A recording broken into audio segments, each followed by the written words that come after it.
No, no, no, not yet. Hello? Hello? Hi, everyone.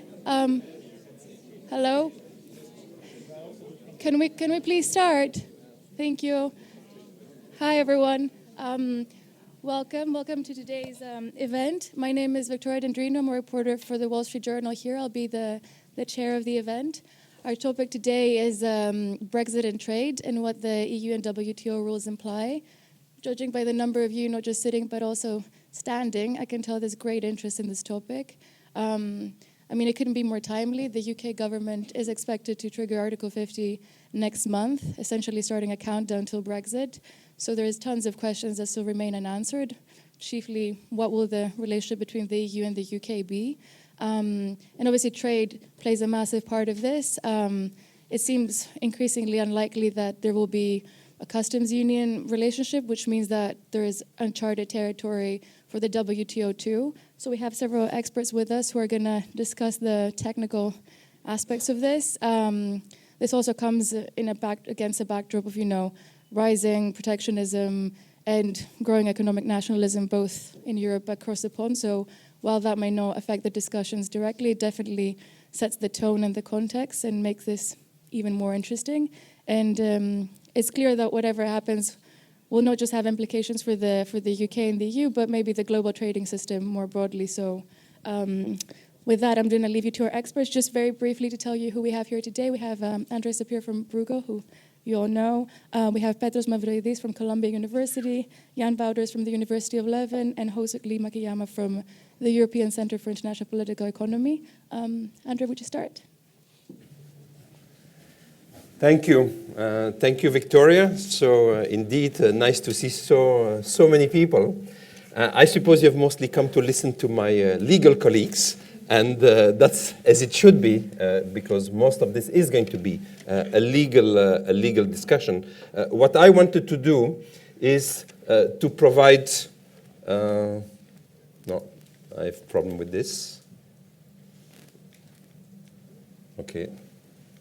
No, I have a problem with the slides. I cannot move the slides. Okay. No, I don't know. Okay, so let me give you the main messages, and if the slides don't work, it's all right.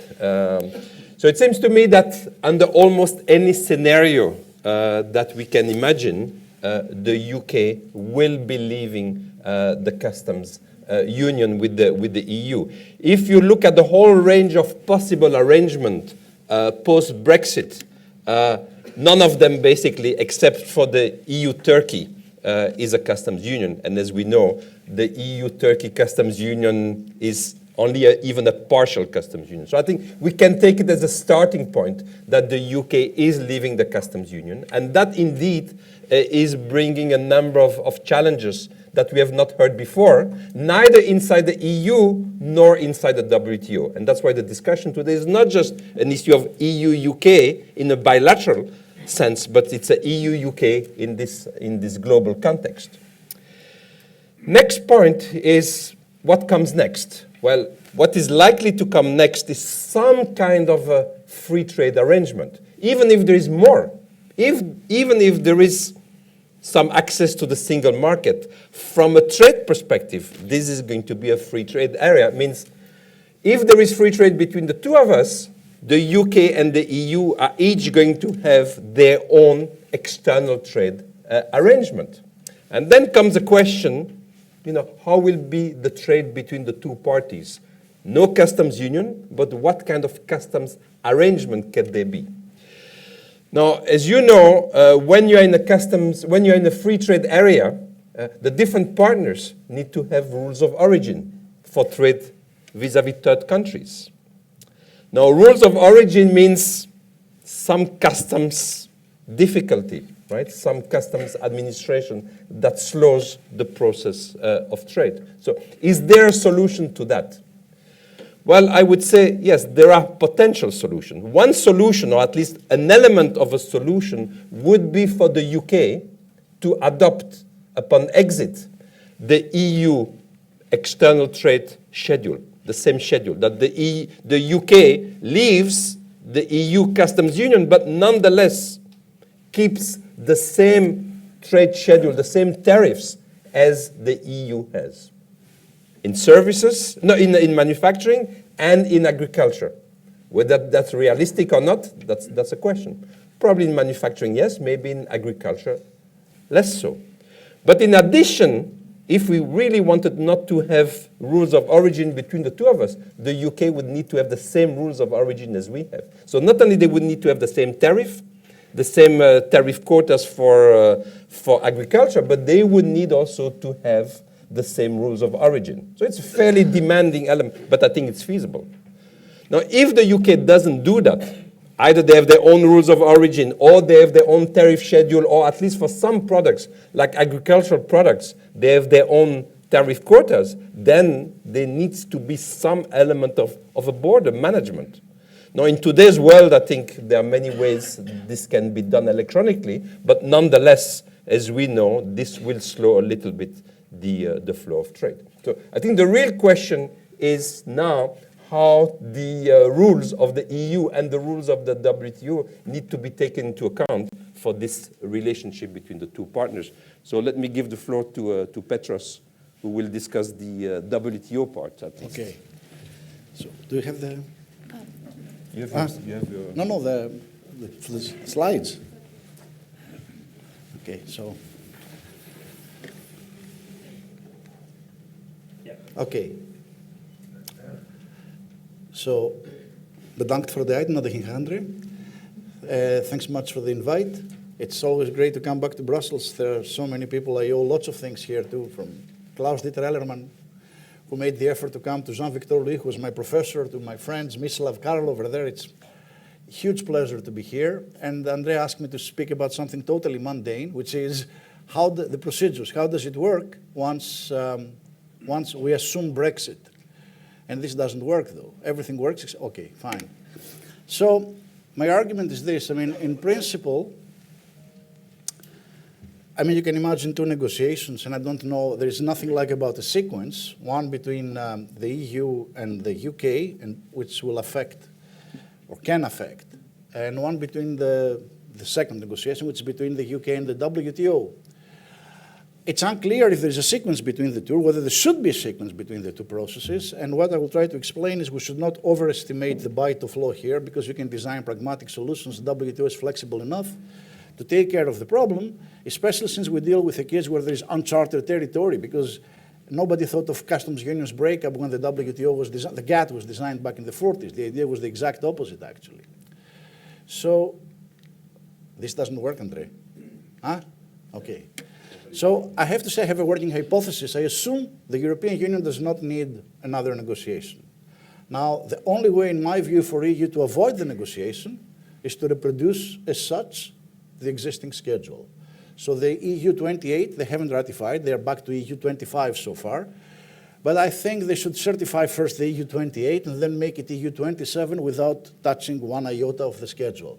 Now, why does this make sense? Well, there is a trade-off between AMS protection and tariff quotas. The EU might have to import a bit more. Some Europeans might not like it, but they have more money to play with through AMS.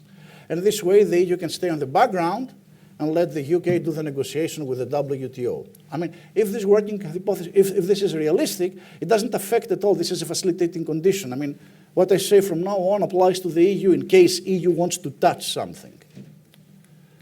We lose a lot of time with this thing, Andre. Okay. So the UK WTO I divide in two parts. First, MFN trade, and then preferential trade agreements. The MFN trade, as I said, that's the single most important sentence in the whole presentation. There's nothing in the agreement which discusses head-on breakup of customs unions. The idea of customs unions in the GATT was a faster way towards reduction of tariffs, not a breakup. So eventually we'll all end up with no tariffs. So if you do a customs union or a free trade area, we facilitate access to the zero tariff world. But of course, now we're confronted with a problem. What do? What do is, well,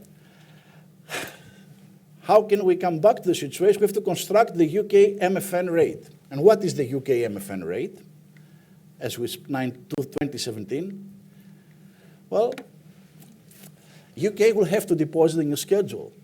Now, they don't have the luxury of the EU. They cannot take, I mean, I think it's highly unrealistic to expect the UK to take the EU schedule and throw it as UK schedule, because then the tariff quotas in the AMS are of such a magnitude which makes it unfeasible for the UK.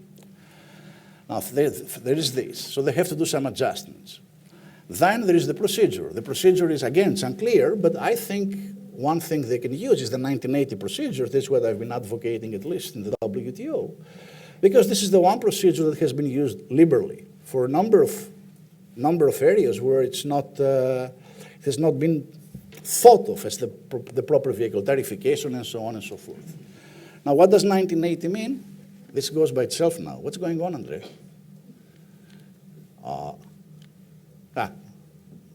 Whoops. This is amazing. This is not good. This is not the right one? Well, I don't know what is happening here, but this is not good. I can tell you. Look, it goes the other way. Anyway. I do. I point there. I point everywhere, no matter where you point. Okay. If there is agreement between UK and the parties, end of the story. But if there is no agreement, well, you have negotiations. Now, disagreement is quite likely. I mean, even if the UK is very liberal, I'll give you just one example. We can talk more later, but assume I'm New Zealand or Australia or whoever, and I can raise my hand and say, I'm sorry, no matter what you do, is when you were part of the EU, tariff quotas meant one thing, now they mean a different thing. Within the EU, for whatever reasons, there's contraction of demand in the UK, I can supply my stuff in one of the 27 members. In the UK tariff quota world, I can go nowhere else. If I can go nowhere else, I'm losing out. If I'm losing out, I need compensation. So I think it's quite normal that people might raise a hand and say, I'm sorry, you can say whatever you wish, but we have to sit down and negotiate. Now, if we sit down and negotiate, very likely for the UK, it's not going to be so simple, because the negotiation, it's a tricky negotiation. I mean, essentially, you have to apply Article 28 because you have modification of schedule, which means we have to come up with a reciprocal deal. Now, what is reciprocity? I think, quite frankly, well, there are these Bagel-Steger models, but in the real world, it's very difficult to define reciprocity. I love this phrase by Dunkel: reciprocity cannot be described, it can only be agreed. And this is more or less, this is more the story of the GATT. Now, moreover, I mean, it's very difficult to make empirical statements about reciprocity because all these negotiations are in secret documents that nobody can see. We don't know. Maybe negotiators do know some of them because they negotiate them, but the majority, people like me, outsiders, we have no idea. Now, the key here is what? The key is, well, we start reciprocal negotiations. We might or might not end up with an agreement. The UK can go ahead and apply its new schedule even in the absence of agreement, but in this case, they might face retaliation from the rest of the world. So I think it's in their best interest to come up with an agreement which will make them be a little bit more liberal than where the EU is maybe nowadays. When it comes to preferential trade, well, Jan will speak about the European Union law and its application to all sorts of trade issues that the UK will, and he's much better placed than me. I'm not an EU lawyer at all. First of all, for the agreements that the EU, that's the only EU thing, EU law part I will mention, the agreements between where UK is now a member that the EU has signed, they have no automatic right to stay in. I understand from Jan, essentially, that mixity means you participate, yes, you sign, but you participate because of your appertenance to the European Union. The moment you leave the European Union, you have no automatic right to stay on, which means the UK now has to negotiate with the rest of the world. They can do whatever they want, they can negotiate with whoever they want, but they have no automatic right to stay on the FTAs that the EU has signed with the rest of the world. Now, in this case, the relevant body, they have to respect Article 24. The good news about Article 24 is it's, on paper it's demanding, de facto it's never enforced. There's only one case where the WTO members agreed an FTA was GATT consistent, the Czechoslovakia case, when the Czech and the Slovak Republic split it into two. There are 3 more cases where they have broad agreement, but one a genuine case. Why is it not enforced? There's collective action problem. I mean, why should I incur the investment if everybody profits? Strategic thinking. The last bastion of free trade was Mongolia. As of 2015, Mongolia signed an FTA, so now each and every WTO member has at least one FTA, and according to Nolimau's paper, the mean is 13 point something. Each WTO member has 13 point something FTA signed, incomplete contracting and so on. So essentially your hands are free when you negotiate free trade areas. The maximum you can expect is litigation, which for the reason I mentioned, happens very infrequently. GSP, I don't want to say much. It's up to the UK to decide if they want to keep or not keep. It's up to them. Might face non-violation compat. That's science fiction. Now, is the picture different with trade in services? Slightly, but not very different. There are some UK-specific reservations. UK will have to decide what to do with those reservations in its new schedule. The good thing about services is they will fall against 1980 procedures. If there is disagreement, which is to be expected, although I don't like to speak very much about the future, we have imperfect information, but if there's disagreement, there is a specific procedure in GATS, Article 21. So the moment there is disagreement, then we go to binding arbitration, and that's where they will decide on the adequacy of commitments from either side. So the risk of retaliation and counter-retaliation is minimal. Am I doing okay with time? Now, EU-UK, there are a number of papers. The HRAW discusses Norway, Turkey, etc. options. Should our FTA look this way, that way, be a customs union? André, with Pisani-Ferry and a few other guys, wrote a paper where they say, look, I mean, you should not overestimate the burden, the potential burden by migration. It is not a necessary part of a single market. And a number of papers out there. Well, in my view, again, I mean, if at all the picture looks favorable, the WTO does not care about deep integration very much. WTO cares about two forms of integration: free trade areas, customs union. Customs union has absolutely nothing to do with migration. Moreover, if you look at the Mode 4 GATS commitment, it's crystal clear in the negotiating record this is not about migration, this is about temporary supply of nothing. So, moreover, you have the risk of litigation, which is quite low, even if we do things which are not 100% kosher. We can do things which don't worry very much. There's not too much of a risk for a head-on litigation against the free trade. So it's up to the EU and the UK to design whatever they want to design without paying too much attention, I think, to the regulatory framework of the WTO when it comes to customs union. And with this, I'll stop. And I stayed within 15 minutes. Yeah? You're not upset with me? Not at all. C'était clair? T'es content? T'es content?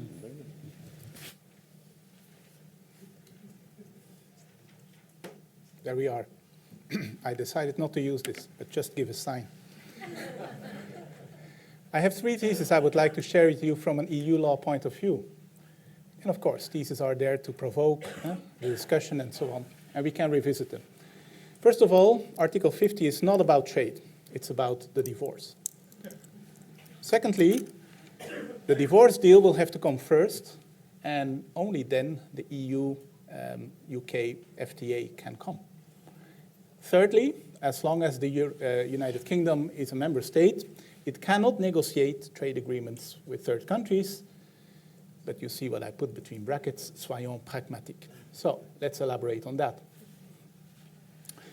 First, the UK's position as it became a bit clearer, I think, in the course of January, early February. We have seen the Lancaster House speech by Theresa May, where she stressed a couple of things that I think clarified things somewhat. She said we are not seeking membership of the single market. We're seeking the greatest possible access to it through a new, comprehensive, bold, and ambitious free trade agreement. Then we have the government white paper, which many people have said is basically, again, the speech of Theresa May with a couple of additional elaborations, which also speaks of this wide-ranging, reaching bold and ambitious free trade agreement and a new customs agreement with the EU. And also say something about the sequel of things, because it says that we want to have reached an agreement about this future partnership by the time the 2-year Article 50 process has concluded. So far, the wish list of the United Kingdom. So first of all, my thesis, the Article 50 is not about trade. It's actually a very strange thing. What we are discussing here is we are discussing the withdrawal, unilateral withdrawal. It's a sovereign act of a sovereign state under international law. What Article 50 basically does is recognize that withdrawal right, but also unionize the procedure. It's an interesting kind of combination of EU and international law in that sense. It has four main parts. We start, of course, as we all know, with the member state decision to withdraw in accordance with its own national constitutional laws. Nice little question. Is this something that can be verified by the EU, even by Horresco reference, the European Court of Justice in Luxembourg? That's now, let's say, been done after the court cases, although there are new court cases pending. The second one is the notification to the European Council, and this is, of course, very important because here the 2-year time period starts to tick. Notification is expected in the coming weeks, and we are more or less expecting it to be dealt with in March by the European Council. It has a meeting scheduled on the 9th and the 10th of March. What we see here, we know that under the procedure, the European Council will have to adopt guidelines.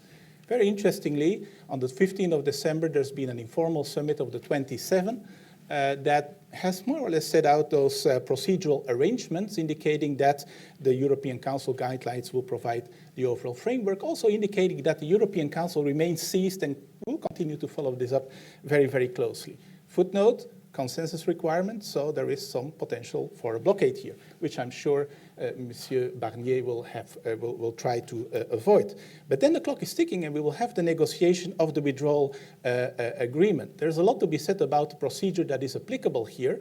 Procedural arrangements have been set out in this document of the 15th of December. Interestingly, Commission was immediately indicated as the union negotiator. But of course, the negotiating team will be expanded a little bit, rotating presidency, will be some people from the European Council president, and so on and so forth. And then, of course, there is this negotiation process, conclusion of the withdrawal agreement or automatic cessation within 2 years.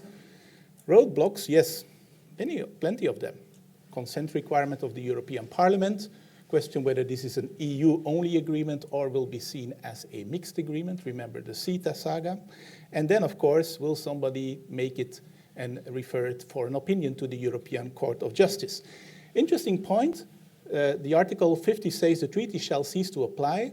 If you think carefully about this, because this is an agreement concluded between the UK and the EU, it's not an agreement between the UK and the member states. So in that sense, in a certain way, the real international law foundation for the actual withdrawal and for the stopping of the application is international law. It's a unilateral act of the United Kingdom. This withdrawal agreement is, as I said, not about the future trade relationship. It's a divorce treaty. It sets out the arrangements for withdrawal, taking into account, and that's a very strange phrase, the framework for the future relationship with the EU. Now here too we have some clarifications. Since December, Mr. Barnier has given a press conference in which he basically indicated it will not be 2 years, it will be about 15 to 18 months of negotiations. Target date is October 2018, and then we have around 4 or 5 months for national ratifications if all goes well. He also indicated that a new partnership will be discussed in broad terms to give a sense of what the future relationship may look like. This is all really not saying what the white paper is saying about kind of, say, simultaneity of the process for discussing a trade agreement. And actually, he also was said it's legally impossible for the EU to negotiate a new partnership agreement with the UK covering trade and so on. And I think he has a point there. There's a legal issue, there are political issues and so on, but this has to be negotiated for first. And I'm not saying that one will first have to have ratified this withdrawal agreement. That's where I become pragmatic at the end. I will be saying, look, the main points of this withdrawal agreement will have to be agreed before there will be indeed talks about the trade agreement. What will this withdrawal agreement cover? We don't know yet, but it will surely be about financial aspects, the budget. What does the UK still get out of the EU funds? How much will it need to pay for it? What about participation in the single market? The question of transitional arrangements for free movement of goods, persons, services, and so on. Also, of course, authorizations, the status of authorizations given by EU agencies, and so on and so forth. Third part, participation of the EU in the foreign relations arena. Think about participation in military missions of the EU and so on. And then there is, of course, still this 60 billion euro question, which will definitely come up in those talks. Yes. Now, if we go for an EU-UK FTA, when and how? I think when, most likely when the withdrawal agreement, the divorce agreement, is mainly in place. As I said, we won't need to wait for ratification saga and so on, but I think otherwise it will not be possible to really discuss this. And then how? Well, here it's not Article 50. It will be the regular treaty procedures for making international trade agreements. So in other words, you could make a comparison with CETA. I've listed here the legal basis for the CETA agreement in EU law. So that's a lot of legal base. That's not just CCP.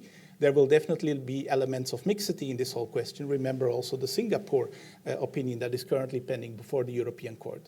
So there is Article 218 that will apply.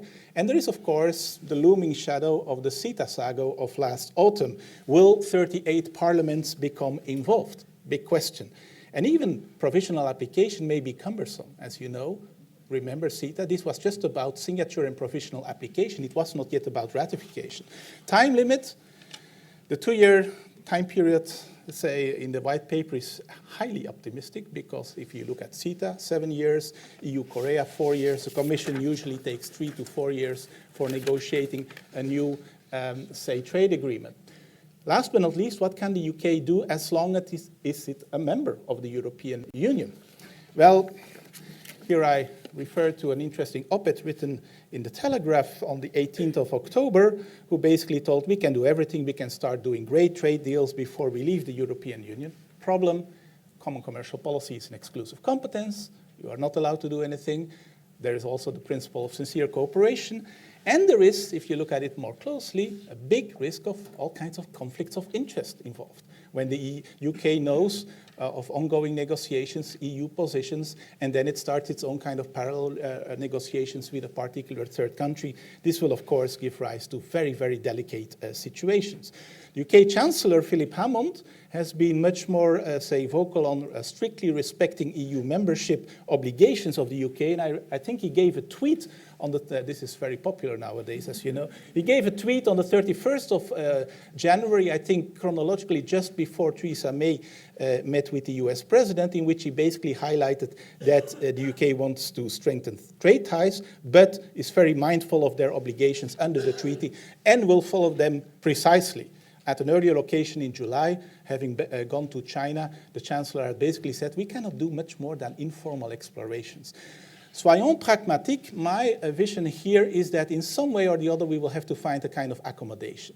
We will have to see indeed that we reconcile the interests of the EU with the interests of the UK, and maybe have some kind of, if you wish, toleration for the UK to conduct exploratory talks, which basically when membership stops will, be followed up by quick negotiations in order to avoid discontinuity. Thank you very much.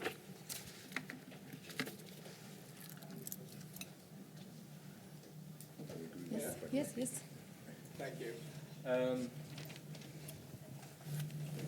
Well, the good thing about following up Jan and Petrus is that there are very few things left to say, and it seems like a cliche for the designated commentator.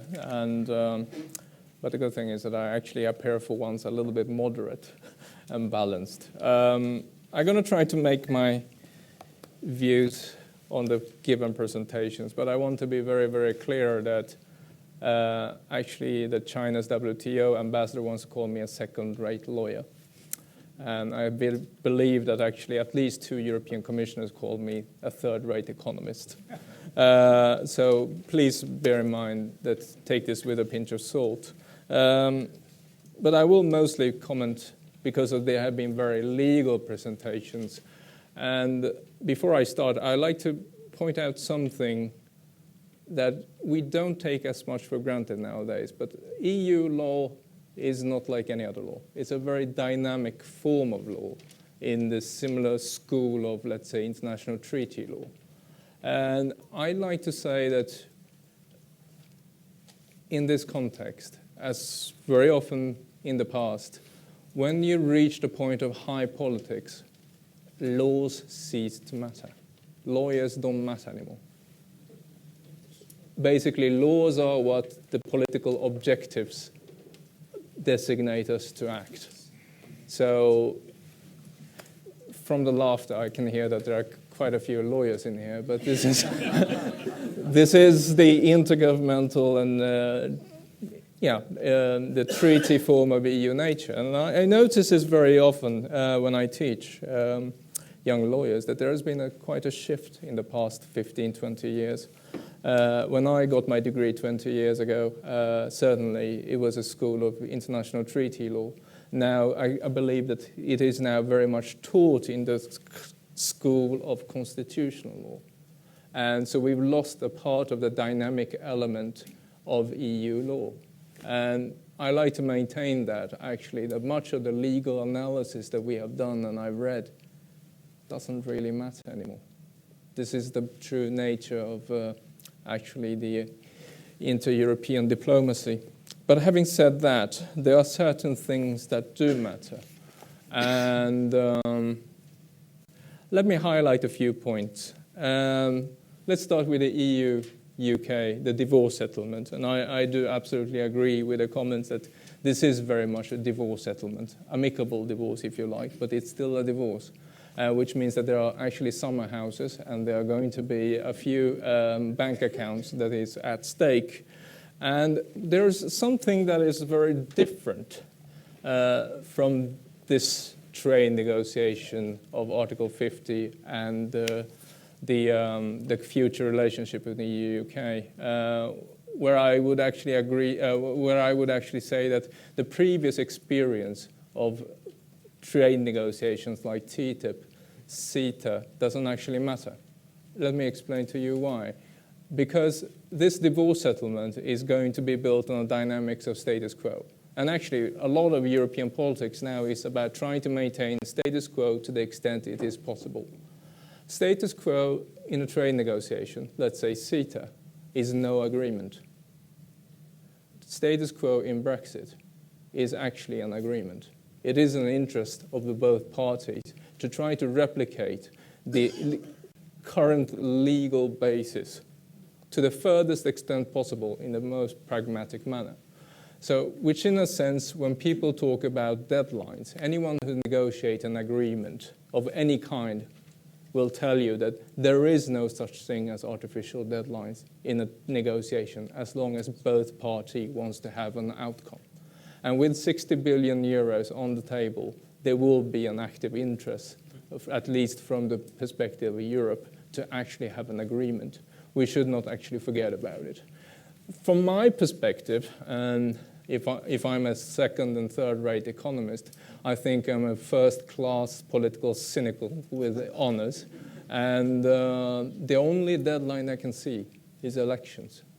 And it's not going to be any of the European elections or the European Parliament elections. We're actually talking about, well, the future of the Tory party. Until it actually comes into stake, I don't think there is actually a deadline to talk of.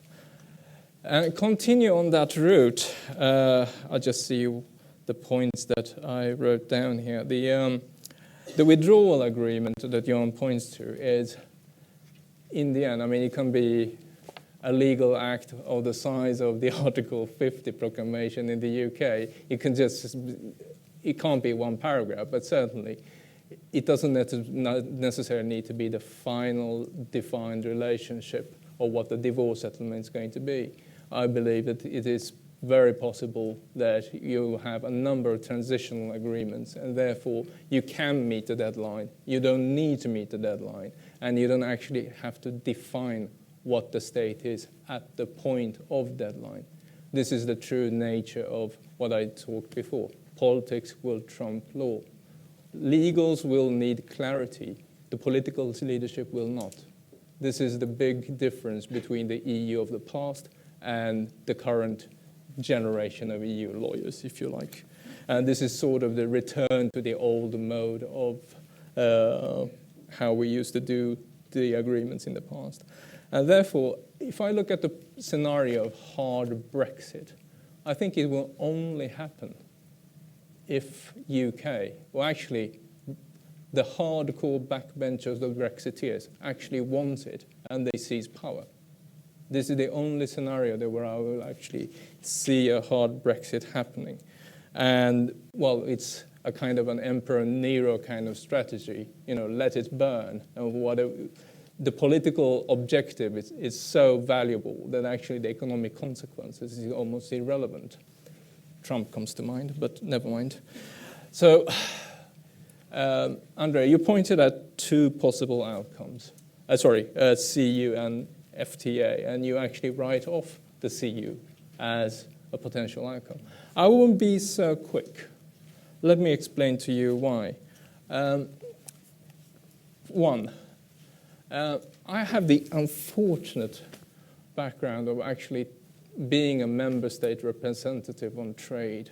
And one of the most insightful meetings I had was I come from Sweden, and I met with a Swedish manufacturing giant, and who told me actually to determine that an item that they manufacture in the machinery business could take their best customs lawyer up to 6 months, a year. Rules of origin matter. And so I asked them, so if it takes your best customs lawyer 6 months to define that it is actually made in EU or Sweden in that case, how many products do you have? 10,000. So in order to even qualify for EEA rates or FTA rates, you would have to qualify through rules of origin. And this is not a minor cost. And especially if you have auto industry based in the UK, you have heavy machineries that recently has been opened up as a main area of industrial policy. So this is going to matter. And as we were correctly saying, to disintegrate existing market integration has never really been done before. So the damages of actually breaking global supply chains, regional supply chains in this case, is considerable. They won't be able to qualify for actually even the preferential rates that we might negotiate between the EU and the UK. The second reason I think the customs union scenario should not be written off is not only because of rules of origin and the interest of the UK, but also it comes partly to the fact that the other three freedoms barely exist. There is no European single market on services. I'm being a little bit rude now, and I see former colleagues on the services side either nodding in secret in agreement, and some may want to persecute me. But it is true. I mean, if you look at the most of the UK, for example, banking that has been mentioned many times as a main interest, it is very clear that the most of the major UK banks either have no operations or no risk exposure, at least, on the continent. Or if they do, they're already incorporated on the continent. They are completely unaffected by Brexit. The only problem they might have is if they can't have intercorporate transfers from the UK and the EU. And we know for a fact it's not a fact, it's actually a point of personal opinion, that the basis of Services Directive and also the continued negotiations around updating the Services Directive is very, very different. I would even argue that there is very little exposure for UK overall on services from Brexit, with two exceptions. One is foreign investment. Citibank, Nomura, and also Sumitomo Bank, and these major banks are actually invested in the UK and they passport themselves into Europe. But this is the only case. If you don't care about the FDIs, and you may even consider it to be a current account problem, then you're basically saying, okay, this has no bearing. And at least for the political layer, the exposure through passporting is a minor problem. Citibank doesn't actually yield that many votes in the Tory party. The second aspect where actually services matter is in data privacy, because it affects all companies across the board. This is one of the few areas where actually there might be a services disruption between the UK and the EU, basically because unless you have an adequacy decision, UK companies will not be able to actually build a database of their EU customers. They can't do business. It's going to be extremely difficult to export services. So I'm not going to write them off. So I think CEU is definitely on the table. And also the question about FTA, sorry, the UK FTAs. I would like to ask the question, and this is something that I've asked the Brexiteers many, many times over. I never really got an answer to this question. Why would the UK want to negotiate its own FTAs? I do understand it's a political imperative. I know it looks pretty cool, but give me a real reason why UK would need to negotiate its own FTA. And especially if you're, for example, stuck in the customs union, they say in the Turkey option, okay, we can't negotiate our own tariffs. True, on NAMA, non-agricultural manufacturing, basically. But everything else you can negotiate, services, agriculture, investment, regulations. So you have to ask yourself the question, what is that Brexiteers want to do on machinery tariffs and chemicals, pharmaceuticals, and electronics? And in EU FTA, these go down to zero, almost without no exception. What is that Brexiteers would like to do so different from what EU is currently doing? And there is no real good answer to that. Is it because you want to do FTAs with other countries? That might be a valid point. But then you come down to the question of sequencing. First, you need to negotiate and establish your own WTO schedule. I'll come back to that in a moment because I think Petros did a very good job in explaining that as well. Second, you will probably need to grandfather existing FTAs that UK is already committed. For example, South Korea, Peru, Andean Community, CETA is next, Singapore. And if the Japan agreement happens before Brexit, UK will be bound by that as well. And then comes the question of third country FTAs that EU has not negotiated with. I don't really see, I mean, I'm being rational here now, and I may be a little bit orthodox in my thinking around FTAs. I don't really see UK would have a diverging interest from the EU in terms of negotiation. And even if it did, a US FTA has been on the talks now because of Theresa May's recent visit to DC. But what can UK achieve on its own that it couldn't actually deliver by leveraging on 27 other member states? I mean, we are looking at issues from the US side, financial regulation, which is a main offensive interest for UK. It's a constitutional barrier for United States. United States can't put it on the table because there's a constitutional restriction about state competence. And therefore, if we muster together all the offers that we put from EU for the sake of UK offensive interest, and we still didn't manage to deliver it, I'm not really sure the puny beef quotas the UK will be able to table is going to actually matter that much.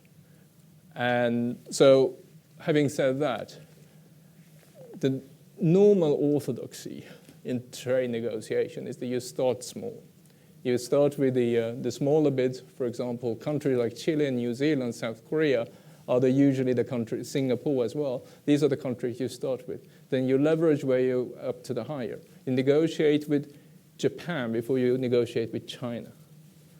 Before you negotiate with Japan, you negotiate with Korea. This is how the logical sequencing works. What UK is now doing is the reverse logic of what you do in trade negotiation. It's a little bit like playing the hard setting on the last course of Angry Birds before you actually finish the tutorial. This makes no sense. I like to throw in a popular culture reference now and then. I may have to interrupt you here. Yeah, I'm just going to be very quick about then the WTO and the TRQs. I don't agree necessarily that it's going to be an easy or uneasy settlement, but one thing is very clear. EU and the UK will have to negotiate on the same side of the table. Once we have a divorce settlement, amicable divorce settlement on the table, this is going to be notified, actually ratified by the rest of the world. It's very much like a notary process of our divorce settlement. It is true. And let me share one anecdote to why it might be complicated. Number one, actually establishing the EU schedule after the Eastern Europeans joined took more than 5 years. And that's an easy process. It's moving from one column to the other. Yeah, I see the guys from DG Trade nodding. No, it's not easy. For the sake of this conversation, let's just say that it's easy. It's actually easy compared to actually splitting it. The second point is the TRQs. This is where the main beef is. We are talking about beef quotas from, we have Brazil and Argentina. We have also, we have beef quotas from Canada and the United States and Australia, which are residual from the GMO cases that the hormone beef cases we had. We have dairy quotas, and we have also sugar quotas from Mercosur as well. And here's the problem. They will not be satisfied by us simply splitting a quota. If I'm UK and we have the rest of the table being EU, and we have currently a sugar quota of 100, it's not okay to split them in 30 and 70, because you lose the flexibility. If the UK market is slumping, they can actually export to the EU market and vice versa. They lose the flexibility. They will want 110 in order to compensate for loss of the liberty. The main difference here, I think, is that we are actually negotiating FTAs with almost everyone who has a quota. New Zealand, dairy, we are negotiating FTAs. So whatever we can't do in the TRQ split, we can probably do in the separate FTA.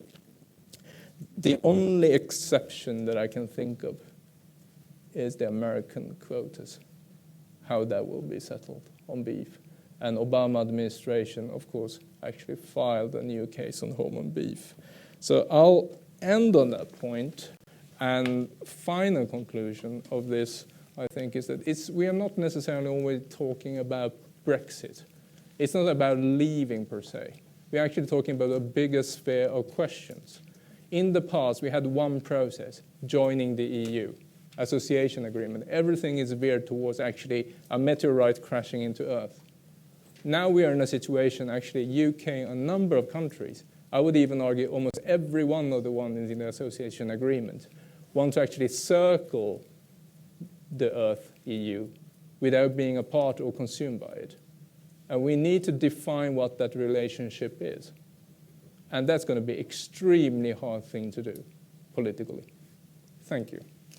Thank you all. Some very interesting presentations here, raising more questions than answering them. I just, before I ask a couple of questions and then give floor to the audience, I just wanted to ask you if you have anything very, very quick to say in response to everyone else's presentations, or whether I should just kick off with asking a couple of things. Okay, go. Okay, cool. Well, I just had two questions, I guess one to my left-hand side and one to my right-hand side. You both mentioned the example of CETA and how that was a bit of a traumatic experience for the EU. But you had divergent views in the sense that, I mean, I thought the status quo point was really interesting about how CETA was about changing it, whereas the UK deal would be about keeping it.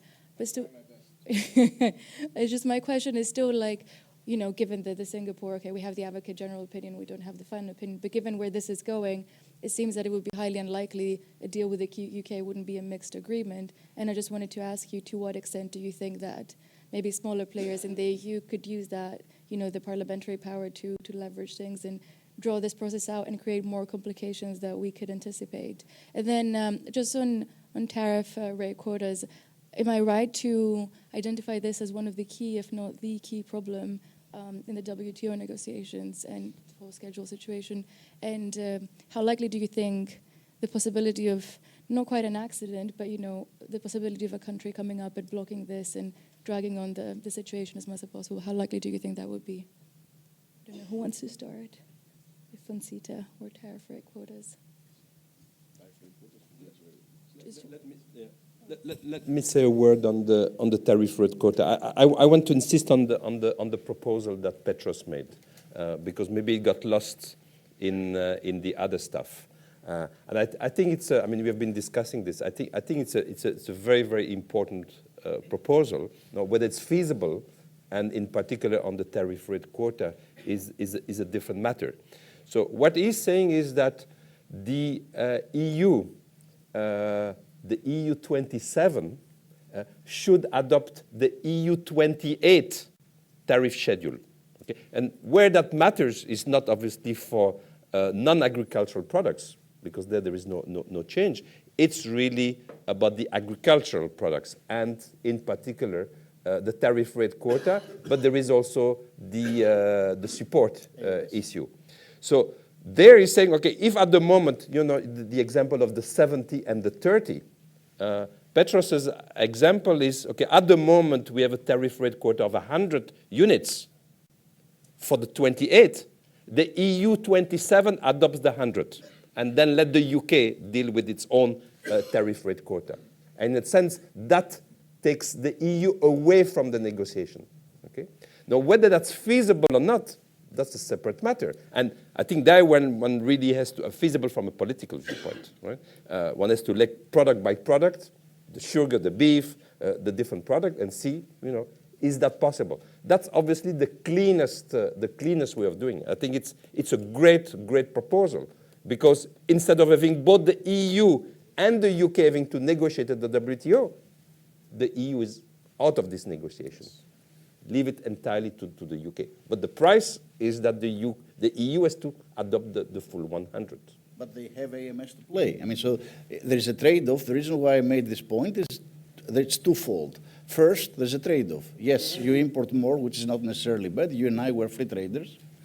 But on the other hand, I understand political economy and how it works when it comes to farm trade. You have AMS to play more. But second, I think the key is, and this is why, I mean, I don't like the idea of splitting at all.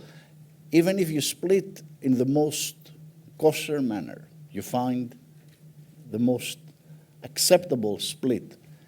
New Zealand, Australia, anyone can say, I'm losing something. And that's what I was trying to say. I'm losing one thing. Demand contraction in the UK, I cannot throw my goods to Hungary, Slovakia, Germany, Sweden. So even if it is a split, what do I care? And I don't want to lose this right to circulate goods around Europe. Now, I don't care how you calculate it, you pay me in case you split the tariff quota. And of course, there is negotiate. I mean, there's the EU, I assume you have fixed negotiating resources. You don't have 6 trillion people to negotiate things. So you have a huge negotiation less by adopting the EU 28 schedule for EU 27. One big negotiation less. Thank you. Let the Brits pay the price of Brexit. Why should Europe pay? Is there anything on CETA that you'd like to say about? Let me first just make a comment on Ethiopia. I think Petrus' proposal is fabulous. I don't think the farmers in the EU 27 think so. The main problem, I would say, is in that well, it's not so much, for example, if I would just, in my head, just go through the products. Sugar, these quotas come from Romania, Bulgaria, accession from Brazil. So that shouldn't really be a problem. If I look at dairy, major problem because the world prices are now at low and we have major overcapacities. And it's the same thing on the beef side. There is, and UK is not really offensive on beef. So I would say, and also Australia and New Zealand, I don't think are the main problems. Partly because we are negotiating an FTA with them, and they are very early in the queue of the UK third-party negotiations. So, yeah, I wouldn't give that answer as given, obviously, because of basically how the world markets look now.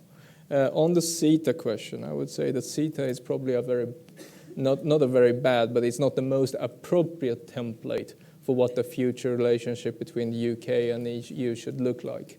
The problems that exist between Canada and the EU is not the same market access problems you would have between the UK and the EU post-Brexit. I would argue that, considering that I'm now assuming that we have either a CU or basically a blanket zero across the board, and we already adopted many of, well, we basically UK is by default EEA compliant. So it really comes down to a few bilateral letters to make sure that we remain open in terms of regulatory barriers. I would argue that perhaps TTIP is the better template. And I'm sure that there has been ideas that has been floated. And bear in mind that EU proposal on TTIP, on regulation, has been accepted by all EU 28, including UK. It would be very strange to say that, okay, UK would suddenly leave and this offer is not actually on the table anymore amongst ourselves. Whether it will be abused by a small country or a sub-federal statehood with its own foreign policy, it is possible. I mean, of course, I mean, and this is the reason why this is going to be an intergovernmental negotiation rather than a commission-led process. I would say it's not impossible, but here again I would use the status quo argument, and that it is actually in the interest of preserving status quo for all parties. And whenever you have issues like this, that you don't actually have a stake, you don't have a beef in the fight, so you think, okay, I can get something else if I make a trouble. It happens every day in the WTO, because in the WTO everyone has a veto. I remember myself when we were negotiating actually tariff on data flows. It's very complicated, but anyway, universal agreement except for Cuba, because Cuba wanted to lift the US sanctions on electronic products on the island. But even in such cases where Cuba actually had nothing to lose to actually be hard-bent, we managed to basically bully, sweet talk into the fold. And if you can talk sense with Cuba, I'm quite sure that you can talk sense with Wallonia, to be very, very explicit. Okay, thank you. Now it's your turn to ask questions. Just whoever, yes, just if you can just identify yourselves. Thank you. Kurt Geisert, Association of German SMEs. I have a question for Professor Wouters. Several countries were mentioned as possible models for the upcoming negotiations. Switzerland, Norway, Turkey, for example. Given the size of population and the economic weight, is it not most probable that Turkey might serve as a model? Thank you.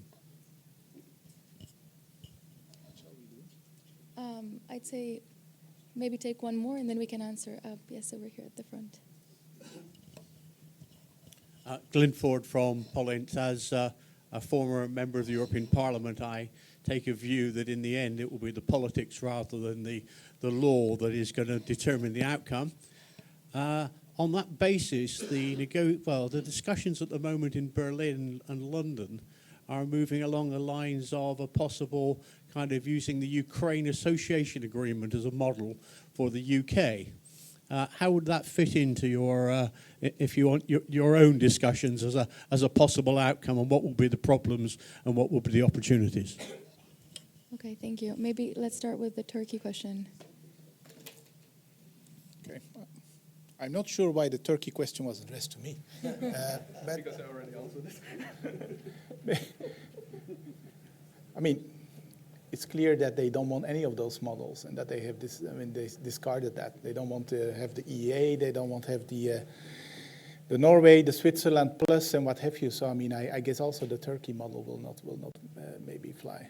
You see. So I think that in that sense, they were looking for something that was not yet captured by the imagination of the think tanks before. There was let's go for a free, comprehensive free trade agreement. Okay. And who wants to talk about Ukraine Association? I mean, Ukraine would still be a free trade area. So we are still back. I mean, in the end, for the trade, from a trade viewpoint, there's only two models here. There's only the customs union of free trade area. That's all there is. All the rest is additional, okay? You can go as deep as you want, single market and all of those elements. Still, the agreement that we have with Norway or with Switzerland is a free trade area. So for the discussion that we're having here, if we put this into a trade discussion, it's all there is. Customs union or free trade area. And the only customs union that we have is with Turkey. There's no other customs union. Okay, forget about Monaco. And so, you know, no, I mean, I'm serious. So, you know, this is not relevant. The only WTO member with whom we have a customs union is Turkey. All the other countries with whom we have trade arrangement, non-EU countries, are free trade areas. So, I mean, that's why my viewpoint is that and I fully agree with Osuk. I mean, number one is the politics. Number two is the politics of common interest. We have huge amount of common interests here. So to find an agreement, and a deep agreement along the lines, okay, what we had proposed, the continental partnership or something of that nature, which I think is still feasible. I think it's a very good idea. But nonetheless, as far as trade is concerned, those are free trade areas. I think the customs union is not really feasible. But why not? I mean, if it could be done, I would not be. But when you look at all of the range of trade agreements that we in the EU have with partners, they are all free trade agreements, all of them except Turkey. So it's the most unlikely, but it could happen. I'm not saying it cannot happen, but it's the most unlikely. It's the unique. So whether you're talking of Ukraine, you're talking of all these, they are always free trade areas. But they are deep free trade areas. Whether you're talking of TTIP, you're talking of Canada, they are all free trade agreements. So there are only two types in the WTO, free trade agreements or customs unions, one or the other. There's not a third type. That's it. Victoria, may I try to answer the DCFTA question from Ukraine? I'll try to do it as explicit as I can. I think the microphone is working, so you can hear me. DCFTA imposes a conditionality on the technical implementation, and especially on regulation. Based on that, you basically achieve more market access. The more you take on of the acquis, the more market access you have. It is actually counterintuitive in the UK-EU relationship because actually at this moment, objectively speaking, UK is a part of the acquis. There is no implementation issue. There's a de-implementation issue if you would have regulatory divergence. You can actually assure that easier in a non-DCFTA construct by saying, well, if UK adopts, regular overview, for example, of implementations and so forth. So the phase-in aspect of DCFTA, I would say, doesn't actually make sense. You can find better templates than DCFTA if that's what you're looking for. This is the reason why I think most people are now, when they talk about Brexit in an FTA scenario, they're looking at CETA++ without actually defining what the first or the second plus is. And this is the reason why at least one of the pluses, I think, is the regulatory aspect of TTIP. The second question about customs union, I just want to be very, very clear by giving you 2 data points. The utilization rate of Norway of EEA rates is 30%. So only 30% of Norwegian exporters think it's actually worthwhile to bother to go through the rules of origin. Turkey is almost 100. There is a huge difference. And these things matter. Thank you. Some questions over there. First at the back, and then whatever's easier. Yeah, my name is Andreas. I'm a German lawyer and a PhD researcher at KU Leuven. I would like to refer also to this idea of politics being superior to the law. This refers more or less to what Professor Wouters also called, and maybe some law philosophers, the authority of law, so the establishment of the rule of law in the international realm. And what would interest me is to ask you, well, within the EU, this formal supremacy of EU law was mainly based on Van Genden-Loos and Costa Enel. So it is a technique to formally make the law superior or to create the effectiveness of also trade in the law or through the law. So the question would be, can you imagine that because in Britain the supremacy of EU law was a big problem, enforcing or somehow supporting the Brexit, can you imagine that Britain is going to search on an international level for a new model of effectiveness of international law as compared to European law? And would, for example, the WTO provide some sort of platform for that? So could that, for example, establish a new search for the effectiveness of international law beside or aside from the supremacy of EU law in the EU? And then there's another question at the back over there. Yes. Thank you. My name is Mark Maas. I'm from a Belgium development NGO. So my question is about the EU FTAs. The UK has ratified most of the European FTAs, as it is also a partner to these agreements. One problem with the EU FTAs is that it has an article that says this agreement is only valid within the territory of the EU. So from the moment that the UK leaves, this agreement does not apply to them. So how can this be fixed? What is the easiest fix to grandfather an FTA? Is it a unilateral statement by the UK that it will honor its commitments under the whatever? So what is the minimum and the fastest things that can happen so that developing countries can continue to use their market access to the EU, which they had under the FTAs? Okay. Thank you. And maybe shall we take a third one at the front and then we answer? Thank you. I'm Philippe de Bade from Balen Bellis. A lawyer, sorry. Aren't we all?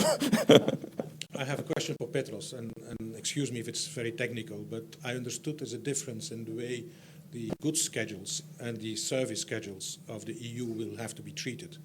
I understood that the goods schedule has been notified and has been certified also that the EU has notified it on behalf also of its member states, while the service schedule has only been notified on behalf of the EU. So would you agree that this would mean that the UK could just continue to apply its goods schedule, and if someone does not agree with that, can eventually raise a non-violation complaint, while for services there would be a positive obligation to submit a new schedule? Maybe, Hosuk, would you like to start on the international law and the UK question, the first one? I thought it was more for Petros, but I'll make a quick attempt. I think there are 2 points I would like to make. The first one is that, yes, the supremacy of EU law is a problem, I think, not only for the UK, but for a number of countries. You can even say that that supremacy could only exist, or was allowed to exist, given that there was a functional interest in the European project. And I think that if you look at Brexit now, in hindsight, let's say from 20 years from now, the history will tell a completely different narrative on Brexit, which may have more to do with how EU changed its mode of integration from negative market integration to positive, and where the mode of the positive didn't actually fit the UK market model. The second point I would say that as you correctly pointed out, in terms of the current environment for market integration, if you like, beyond the EU, is increasingly transactional, even before Trump.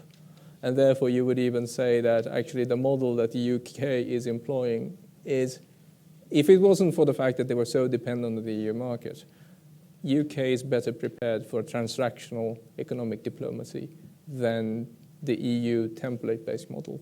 That's what I would say. The questions around the ratification, I might just want to come in very quickly on that. If I'm not mistaken, it's partly because of Lisbon, the difference between the services and the goods schedule, why it is EU on behalf of its member states versus EU, it's Lisbon happened in between. So it mainly reflects our internal legal order rather than the relationship between the WTO. The second point around MVCs, I find MVCs extremely interesting. But the problem when it comes to raising an MVC case, I believe, is the difficulty to actually establish evidence. I can almost hear Jenny Hillman's voice booming in my head and say, where is the evidence? Where are the legal facts? So to raise a case on the behalf of lost market access through Brexit might proven to be very, very difficult. Yes, Petros, would you like to answer the question about this? I think for both, there's an EU schedule for both. So there is the overlap is 1980s. Sorry to be technical. They will start with 1980 procedures for both. The difference is, what do you do in case where we don't find an agreement? And remember, I assume that Europe wants to stay out. Now, if Europe does not want to stay out, if Europe wants to negotiate with 164 minus 27, it's a lot, huh? It's a number of negotiations. If European officials have nothing better to do and they want to negotiate, then they can play the game the way Dr. Lee Makiyama suggested by splitting the TRQs. But if Europe stays out and the UK negotiates, Sorry, Petros, yeah. I just wanted to know if the EU doesn't do anything. They don't negotiate. They just sit. Yeah. And the UK does the same on goods. And they accept what will the UK, what is the UK schedule? The EU schedule? Well, fantastic. For I mean, services, that wouldn't work. well, fantastic then. I mean, if the UK can apply the EU schedule for goods and services, it's irrelevant. Only for services. They want to apply the whole EU schedule and accept 5,000 banks. I don't know what, all the European commitments. The only difference I saw in the schedules is the reservations. There are some UK-specific reservations in services. I don't think the UK even contemplates of applying the EU schedule on services from the little I discussed with the WTO people. The difference will be if they don't find an agreement in services, they go to binding arbitration. It doesn't exist in goods. In goods, you end up with retaliation and counter-retaliation. Yeah, on the two first questions, the one of Andreas and Mark, I think in both cases the answer is basically going back to international law. What does it mean? In Mark's question on the existing FTAs, yes, indeed, but that cannot be fixed by just a unilateral statement of the United Kingdom that they would like to continue to be engaged in those. No, you need consensus of all the parties. So in a certain way, you need a new instrument. You need something like, a new treaty, whatever form it takes, in which all the parties agree that the UK can continue to be involved in that kind of agreement. But it requires consensus under international treaty law from all the contracting parties. There's another thing here which may be interesting to point at. We will live in a UK without the European Communities Act. So the United Kingdom will need something like a special act of parliament to deal with the domestic legal status of those remaining international treaty agreements, commitments that it has in a kind of EU FTA type of context. On the question of Andreas, we can further discuss that when we're back in Leuven, of course. But I think it's here, too, that you see that the UK, in its white paper, it's very interesting to see why they put annexes to their white paper with just all kinds of examples that they hark together from dispute settlement mechanisms in all kinds of international trade treaties. Why are they doing that? Because they're desperately looking for a replacement of this supremacy and direct effect of EU law. They don't want that anymore. They don't want a new kind of European Court of Justice kind of system. So they're now looking for, let's look for something that we can enforce when there are problems, when there are issues of interpretation. But please, by all means, let's not go back to Van Gentenloos and Costa versus Inel. Yes, more questions. There is one at the very back over there.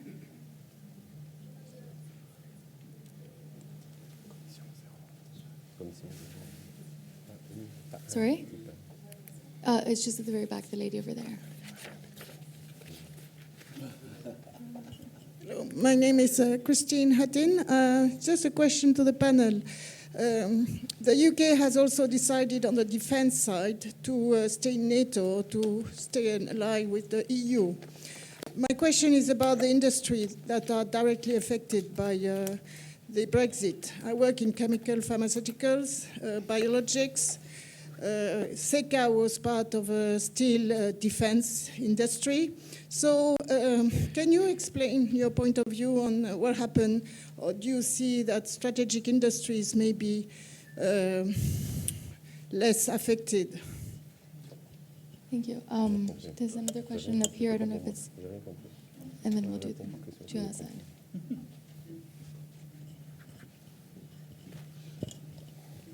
I'm Jonathan Stearns from Bloomberg News. I have a quick question for Mr. Mavridis and for Mr. Lee Makiyama. On the tariff rate quota question, I can see that it makes sense technically or strategically for the EU to say, fine, we take over the tariff rate quota and let the UK, and we don't get involved in the WTO negotiations. But isn't that politically unrealistic if you think that, for example, half of the EU quota for New Zealand lamb goes to the UK? I mean, are the French and the Germans?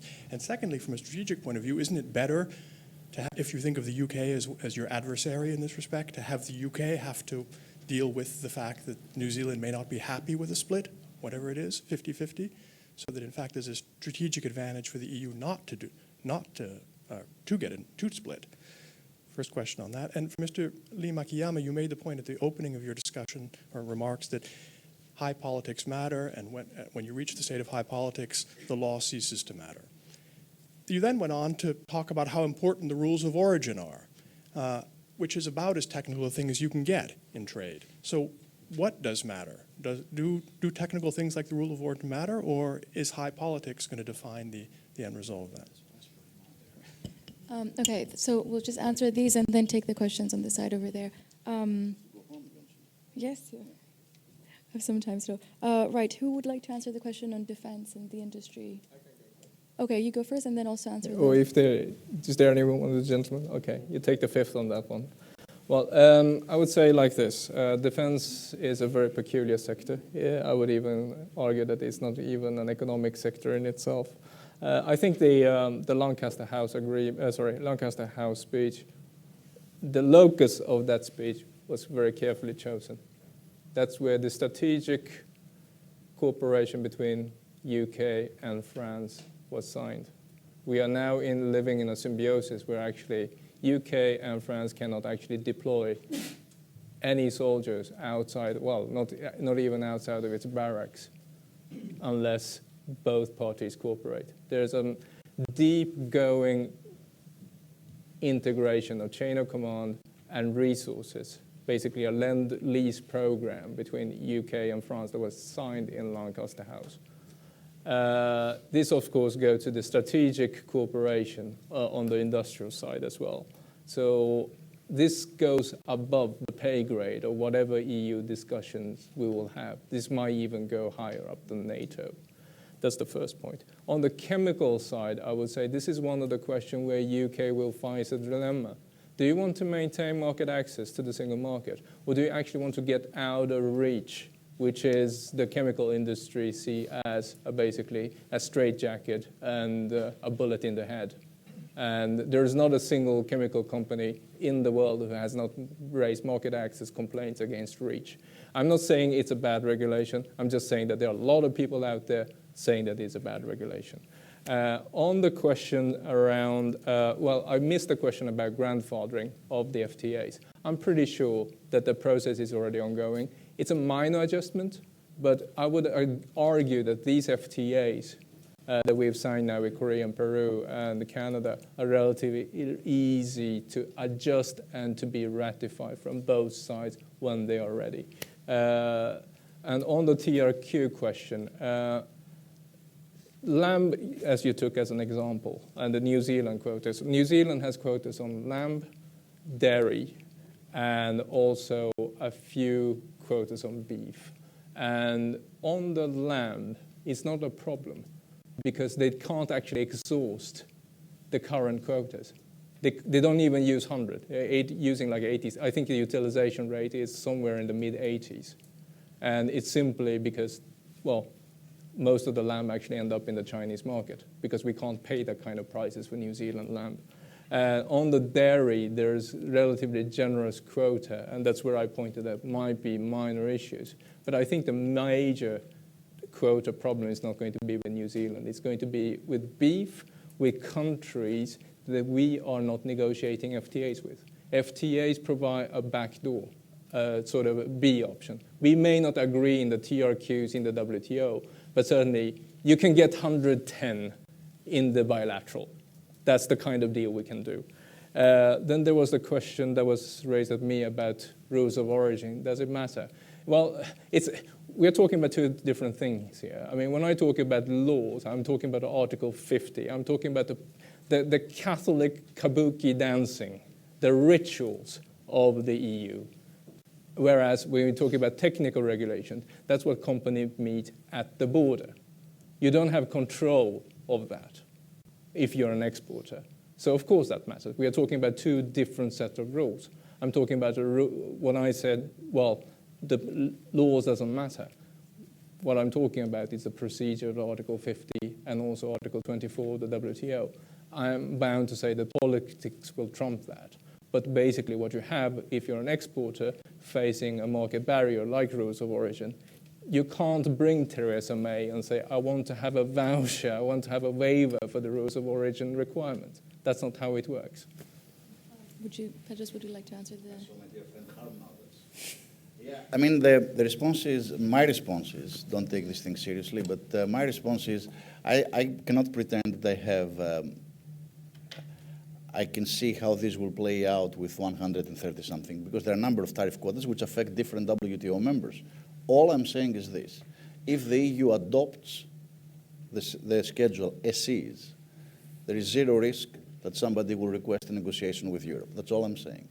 If the Europe splits, I cannot guarantee that, because somebody might say, I'm sorry, I lose my right to export. And the market reasonably might attach a value to this. They say it's the EU 500 million market. If UK, something happens in the UK, something happens, I can sell somewhere else. Like the market attaches value when negotiating. I live all my life in Switzerland.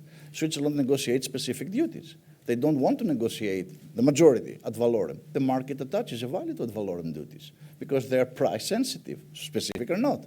Now, you cannot say, well, because I can explain one that, no, I mean, the market might say, I'm sorry, I lose my right, I want compensation. That's all. Now, what would be the best for the EU? Quite frankly, I think it's very difficult to come up and construct a game with 130-something people on the other side who might be affected because the EU split quotas. That's all.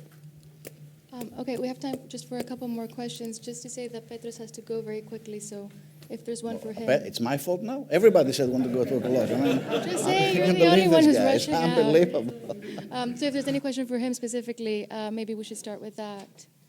Or, no.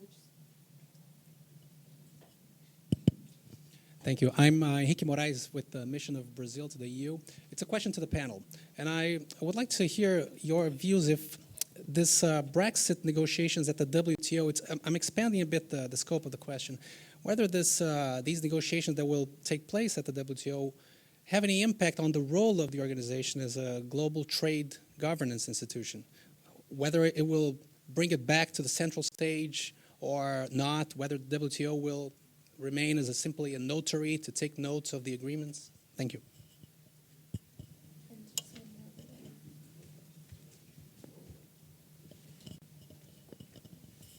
Thank you. Lars Olgott, formerly with the Commission DG Agriculture, so I know a little bit about agriculture and TRQs. First of all, I totally agree with Hasuk about the trumping of politics to the law. I'm fortunately not a lawyer myself, but that doesn't make any difference. The point is that my experience with 25 years in the Commission is that you get an agreement and you then ask the lawyers to put it into a legal text, and that is the reality. And we do have common interest, obviously, to have a neat divorce. Nobody's really interested in having a tortuous divorce. So I think the interest is there, and there should be there. I agree. Probably you need an election in the UK for the Conservative Party to get its act together, because up till now it doesn't have any mandate, and it needs a mandate. On the TRQ question, you cannot simply say, well, I have 100, and then I adopt that for the 27. That's a major concession. If you have a split which is 70 for the 27 and 30 for the UK, for example, that's a major concession to simply apply that as 100 for 27. So that doesn't work. That has to be quite clear. And on, for example, the case with butter, New Zealand, that was major concession from the EU at the time for the UK when they joined, because it wasn't really anything of interest to the rest of the EU 11, or EU 9, sorry, as it was. So it's not so easy as it just sounds. Just one observation on the question about a negotiation with the US and the UK. Now, in the TTIP, what really has been the stumbling block has been the dispute settlement process and agriculture. And agriculture remains a stumbling block. What interest would the US have in an agreement with the UK? It's very protectionist on services and banking. It's very protectionist on anything of insurance. It's also protectionist when it gets to cars. So an agreement with the US and the UK would amount to, well, the UK accepting chlorinated chickens, hormone-treated beef, and what interest does the UK have in that? Certainly when we put the ban together on the 1st of January 89, they were against having all this.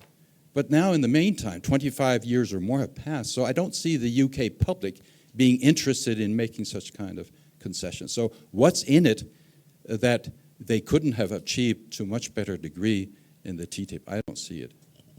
Thank you. Andre or Jan, maybe one of you want to take the the WTO question first. What the situation, what it would mean for the WTO in the future. Well, I think basically nothing. To be honest, the WTO is in a critical stage, like many of the global and even regional multilateral institutions. This touches upon far deeper questions, and I don't think any Brexit kind of issue will certainly revitalize the WTO. Any other comments on the second intervention? Some of the question head on. The first question around, the first one was about EU's role, right, in the trading system after Brexit. Was that right? I thought it was about the WTO. Okay, then I misunderstood. Well, since I didn't understand the question, I'll answer the second one instead. No, to be frank, I think Brexit is actually, this will come as a big surprise to my friends in DG Trade. I like to make jokes about the abilities and inabilities, but I will say this, Brexit is very much a non-event for EU trade policy, believe it or not. I have a whole reasoning around this, but I think it's very easy to overstate the importance of Brexit for the direction of EU trade policy. On that question around what can the UK achieve, I'm afraid that you're right. I'm afraid that you're head on. And also I would like to add that, you know, a post-Brexit UK farming has lost cap. And UK has not a public finance pocket to actually replace the contributions to full. And nor do I think it is in their interest from their economic orientation. UK farming, especially for example in beef, remember foot and mouth disease and BSE, etc. It is not in a position to become export oriented. And this is, landowners are major power in the Tory party. And now you're going to ask them to open up the floodgates from the United States and Australia. Good luck. And on that positive note, unless there are any burning questions, I think it's time to wrap up, unless you guys want to say something. No? Thank you very much.